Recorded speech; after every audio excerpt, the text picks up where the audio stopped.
গাইবান্ধার পলাশবাড়ীতে দুর্বৃত্তদের হামলায় এক যুবক কর্মীর হাতের 2 আঙুল বিচ্ছিন্ন হওয়ার ঘটনা ঘটেছে। রোববার রাতে উপজেলার বরিশাল ইউনিয়নের জুনদহ বাজার এলাকায় এ হামলার ঘটনা ঘটে।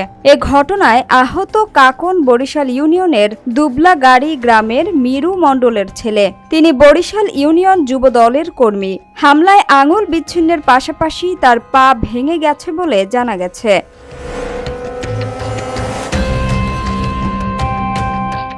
স্থানীয় সূত্র জানায়, গতকাল রোববার রাতে কাকন জুনদহ বাজার এলাকায় অবস্থান করছিলেন।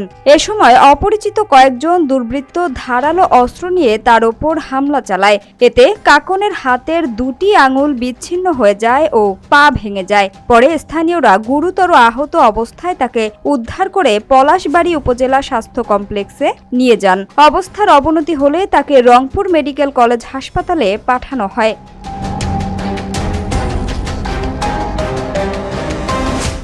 স্থানীয় বিএনপি নেতা মওদুদ মিয়া বলেন, হঠাৎ করে অপরিচিত কয়েকজন এসে তাকে ধারালো অস্ত্র দিয়ে আঘাত করে পালিয়ে গেছে।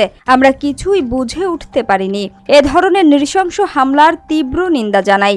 পলাশবাড়ী পৌর বিএনপির সভাপতি আবুল কালাম আজাদ বলেন, আহত কাকন আমাদের উপজেলা কমিটির গুরুত্বপূর্ণ কর্মী। তাকে লক্ষ্য করে রাজনৈতিকভাবে প্রতিহিংসা পরায়ণ হয়ে এ হামলা করা হয়েছে।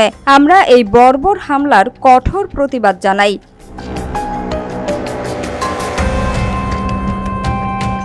এ বিষয়ে পলাশবাড়ী থানার ভারপ্রাপ্ত কর্মকর্তা সরোয়ার আলম খান বলেন, আহত ব্যক্তির পরিবার এখনো কোনো অভিযোগ দেননি। অভিযোগ পেলে তদন্তের মাধ্যমে জড়িতদের বিরুদ্ধে আইনগত ব্যবস্থা নেওয়া হবে।